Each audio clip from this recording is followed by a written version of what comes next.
আমাৰ দলৰ মহান নেত্ৰী ত্যাগৰ প্ৰতীক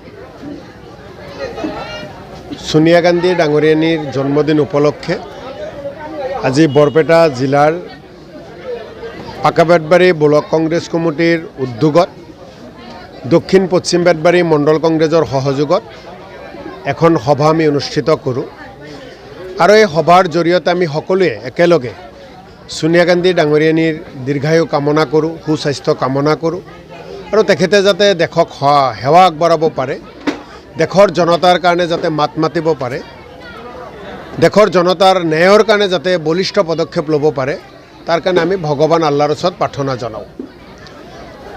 সোনিয়া গান্ধী ডাঙৰীয়ানীৰ কথা যেতিয়াই আমি পাতোঁ, যেতিয়া পৰ্যালোচনা কৰোঁ, তেতিয়া ইউপিএ গভৰ্ণমেণ্টৰ কথা আহে আৰু ইউপিএ গভৰ্ণমেণ্টৰ কথা অহাৰ লগে লগে মহাত্মা গান্ধী ৰাষ্ট্ৰীয় নিয়োগ নিশ্চিত আঁচনি, MG নেগ্ৰা, খাদ্য সুৰক্ষা আইন আৰু RTI তথ্য জনাৰ অধিকাৰ, এই কথাবোৰ আমাৰ মনলৈ আহে। দীৰ্ঘদিন ধৰি মানুহে এই আইনৰ পোষকতা কৰি আহিছিল। সোনিয়া গান্ধী ডাঙৰীয়ানীৰ নেতৃত্বত ইউপিএ চৰকাৰখনে আজি খাদ্য সুৰক্ষা আমাক আইন বনাই দিলে, ভাৰতবৰ্ষত যাতে কোনো নাখাই থাকিব লগা নহয়। আজি MG নেগ্ৰাৰ জৰিয়তে সকলোকে জব কাৰ্ড দিলে, 100 দিনৰ কামৰ গেৰাণ্টি দিলে, যাতে কোনেও কাম অবিহনে বহি থাকিব লগা নহয়। কাম দিব নোৱাৰিলেও চৰকাৰে যাতে ভাত্তা দিব লগা হয়, তেনেকৈ এখন আইন আমাক দি দিলে।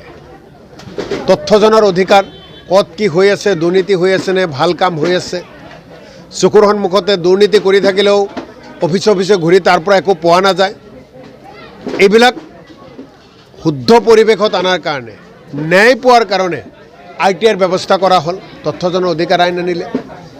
এই কথাবিলাক আজি সকলো ৰাইজৰ লগত পৰ্যালোচনা কৰিলোঁ আৰু আহি থকা দিনত কংগ্ৰেছ দলে আমাৰ নেত্ৰী সোনিয়া গান্ধী ডাঙৰীয়ানীৰ নেতৃত্বত এইখন দেশৰ সংবিধান ৰক্ষা কৰাৰ কাৰণে, গণতন্ত্ৰ ৰক্ষা কৰাৰ কাৰণে কংগ্ৰেছ দলে কাম কৰিছে, কংগ্ৰেছ দলৰ নেতাকৰ্মীসকলে কাম কৰিছে। আৰু আহি থকা সময়তো বিজেপিয়ে যেনেকৈ সংবিধানক আঘাত সানিব বিচাৰে, অসমৰ AGP, BJP, UPPL আৰু BPF সমৰ্থিত চৰকাৰখন হিমন্ত বিশ্ব শৰ্মাই যেনেকৈ মানুহে কি পিন্ধিব, কি খাব, তাৰ ওপৰতো বাধা আৰোপ কৰিব বিচাৰে অসাংবিধানিকভাৱে, তাৰ বিৰুদ্ধে আমি সকলোৱে মাত মাতিব লাগিব, কাম কৰিব লাগিব। আমাৰ দলৰ সভাপতি ভূপেন বৰা ডাঙৰীয়াই কৈছে, যদি কাৰোবাৰ কিবা দুৰ্নীতি আছে অতি সোনকালে খোল খাব লাগে। আৰু ময়ো বিচাৰোঁ দুৰ্নীতিৰ ফাইল খোল খুৱাই অতি সোনকালে ৰাইজৰ আগত প্ৰকাশ কৰিব লাগে। চাওক, এই বিষয়ে কথাটো হৈছে যে সকলো কথাৰ এটা সময় থাকে, সময় উপযোগী সকলো সিদ্ধান্ত ল'ব লাগে। যিহেতু ফাইল মোৰ হাতত নাই, মই নকওঁ, কিন্তু দুৰ্নীতিৰ ফাইল বা তথ্য প্ৰমাণ যদি ক'ৰবাত আছে অতি সোনকালে উলিয়াই আমি বিহিত ব্যৱস্থা গ্ৰহণ কৰাৰ কাৰণে আগবাঢ়ি যাব লাগে। ঘৰত আনন্দ আৰু সম্পৰ্কৰ চমক বজাই ৰাখিবলৈ জৰুৰী হৈছে সকলো আনন্দময় মুহূৰ্তত মৰমৰ উপহাৰ দিয়াটো। সেইবাবে মধুশ্ৰী জুৱেলাৰ্ছে আনিছে সকলো ৰঙীন ক্ষণৰ বাবে বিশেষ গহনা।